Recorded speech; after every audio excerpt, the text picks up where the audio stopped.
We're jumping into the next big section in John's Gospel. Over the next few videos, we'll be looking at John chapters 9 and 10.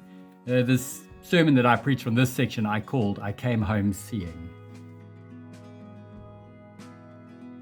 Now, one of the great things about John's Gospel is that right at the end of the Gospel, in John 20, verse 30 and 31, John tells us exactly why he wrote this book. He says that Jesus performed many other signs in the presence of his disciples, which are not recorded in this book, but these are written so that you might believe that Jesus is the Christ, the Son of God, and that by believing you might have life in his name. So John is written to give us evidence about Jesus. This is evidence that calls us to believe in Jesus. And for those who believe in Jesus, they receive life through Jesus. And so as you read through any sections in John's Gospel, you should be asking yourself the question, what evidence is John giving us about Jesus? How is this evidence calling me to believe in Jesus? And I really need to believe in Jesus because only through him can true life be found. So I encourage you to take some time to read through this wonderful story and look for the evidence. Pray that God would open your eyes to see how this should grow your belief in Jesus so that you can increasingly delight in the life that is found through Jesus alone. So take some time to read the passage a few times. Also pray that God would open your eyes so that you would see who Jesus is, what he came to do, and that you would rejoice in who he is, that you would believe more and more in him and rejoice in the life that is yours because of him. Now, a big phrase that Jesus says in this section is that I am the light of the world. And this idea of light has been a big theme in John already, all the way back in chapter 1, verse 4 and 5. John tells us that the light shines in the darkness, and the darkness has not overcome it. So light and life are salvation words in John. But just in the previous section, in chapter 8, verse 12, Jesus had said these very words again, where he said, I am the light of the world. By the end of chapter 8, Jesus had been driven out of the temple by the Jewish leaders. They didn't want the light of the world shining in the temple. It's a tragic section. But here we see Jesus, the light of the world, shining into one man's blindness in order to teach us something very important. Now, some helpful tools to use when looking at a story like this are to look at your characters, which we'll do in a moment, but also to plot the narrative plot arc.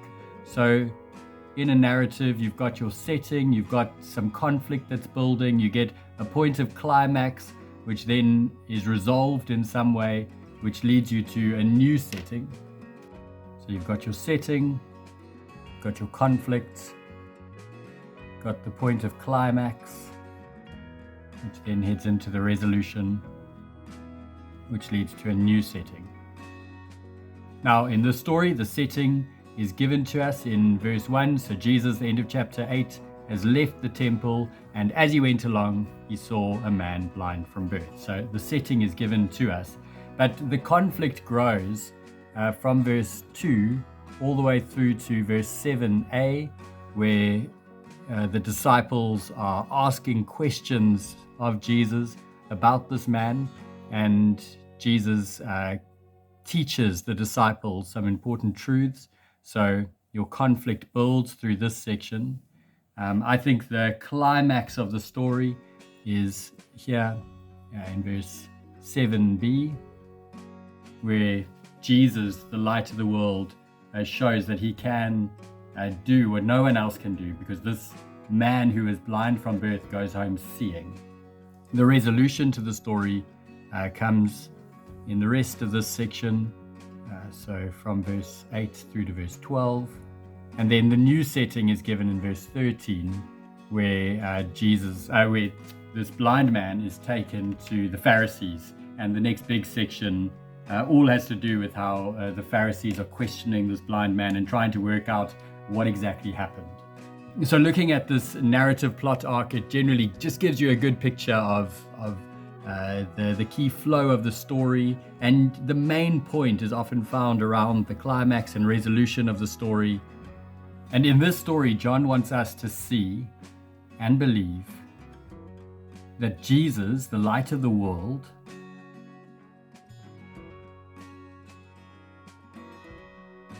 has the power to give sight to the spiritually blind.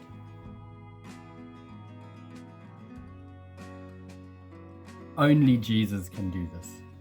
Now, also, when looking at a story like this, it's worth just looking at the different characters in any given story. Being John's gospel, the gospel all about Jesus, he is the key character in this story.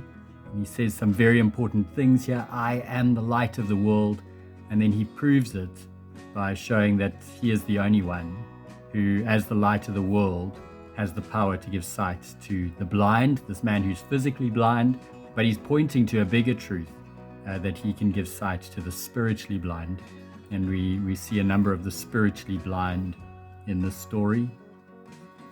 Some of those who are spiritually blind here are Jesus' disciples, who are a key character in the beginning part of the story where they're questioning Jesus.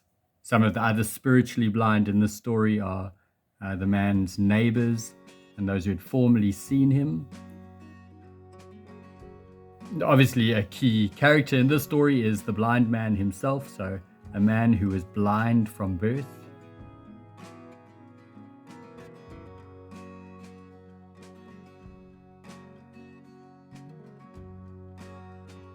And being about a blind man, the story is all about how his eyes were opened. He says these glorious words, he came home seeing. He says, my eyes were opened, I came home seeing. You've got these people who had seen him, but who can't see what Jesus has done. But this whole thing happens so that the works of God might be displayed in him. We also see this repetition of the works of God. You must work the works is more literally a translation here. And what exactly are the works of God? So you can go and have a look at chapter 6, verse 29, where he says, this is the work of God, that you believe in him whom he has sent. So God's work is so that people will believe in Jesus, that they will believe the evidence that they see about him and find life through him. And Jesus is about to do a great work of God in this man's life. Linking with the light here, you've also got this word day. Night and day are also used in John to talk about kind of light and darkness.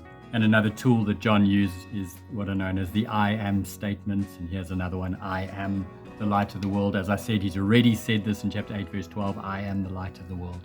Now, on either side of this climactic moment where he went and washed and came home seeing, that's your climactic point. Jesus can do what he said he could do. We see two groups of people who are spiritually blind. So this man is obviously physically blind, but we see here the disciples are spiritually blind in the question they ask, where they say, who sinned, this man or his parents? And Jesus said, well, neither this man or his parents sinned. This man's blindness had nothing to do with a particular sin in this man or a particular sin in his parents. His blindness was just as a result of him being born into a world that is marred by sin. But much bigger than that, Jesus says, actually this happened so that the works of God might be displayed in him, to teach you disciples and you neighbors and you reading this gospel, to teach you something, to give you evidence about Jesus. Jesus is able to reverse the effects of sin. And an important thing to see here is that this man was blind from birth. So he never had eyes that worked. It's not somebody who lost their sight and his sight is restored. This is somebody who never had sight. So again, in John's gospel, we see these signs of creation, Jesus creating things out of nothing. And here, this is not sight restored, this is sight created where there had been no sight. So what's happening here is much bigger than just Jesus giving sight to a man born blind. He's teaching his disciples something, that actually this blindness isn't a result of this man's personal sin or sin in his parents. It's actually just a result of living in a world marred by sin. But Jesus has come to reverse the effects of sin's destruction on the world. And he shows this by healing this man. Now, why exactly he spat on the ground and made some mud from the dust and put it on the eyes and went to the pool of Siloam, those aren't the details that John wants us to focus on so much. The big thing that we'll see through the story as it continues in chapter 9 and into chapter 10 is that the focus is on who did the miracle, that it's Jesus, because that's what the neighbors ask here. How then did this happen? That's an important question. How were your eyes opened? And John wants us to ask that question too. And he's making it crystal clear how this happened. It wasn't the spit or the mud or the pool. It was the great I am, the light of the world shining into the darkness of this man's life in a physical way.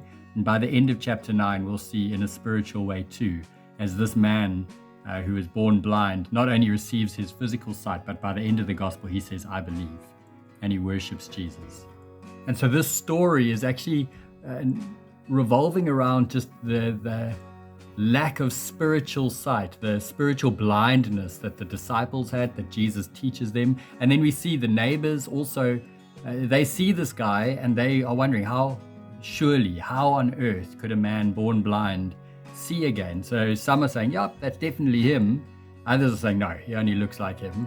And it's quite a comical scene. You can almost imagine this man with these newly created eyes looking at his neighbors arguing and saying, no, it's definitely me. I was blind, but now I see, which he says, and then I could see. They're glorious words. And John wants us to look at this evidence and to not respond like the neighbors and saying, no, this couldn't be.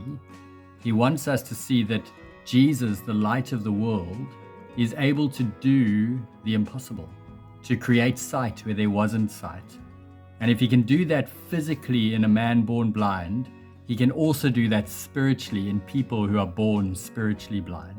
He wants us to look at the evidence, and by his Spirit, he wants to help us to believe this evidence so that we will no longer be spiritually blind, but that our eyes will be open, that we'll see Jesus and believe in him and receive life through him.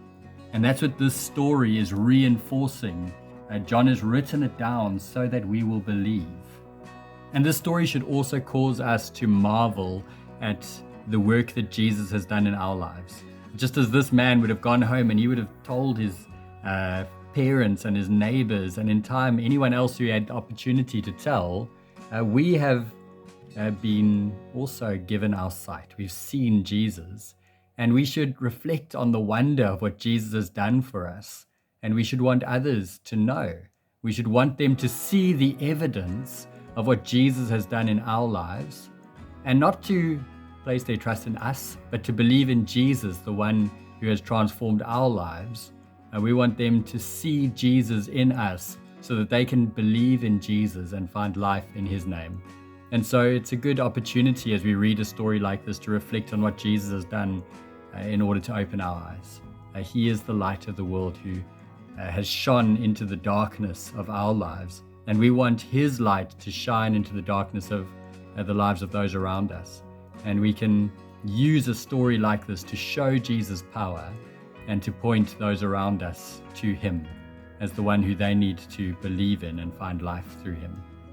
So it's a great story. I encourage you to continue to dig in and reflect on these truths, and may these truths transform you so that you will increasingly be one who rejoices in this evidence about Jesus as you grow to trust him more and more and rejoice in the life that is his, and hold this life out to others as we point to the evidence about Jesus and call them to believe. Well, God bless as you dig in further.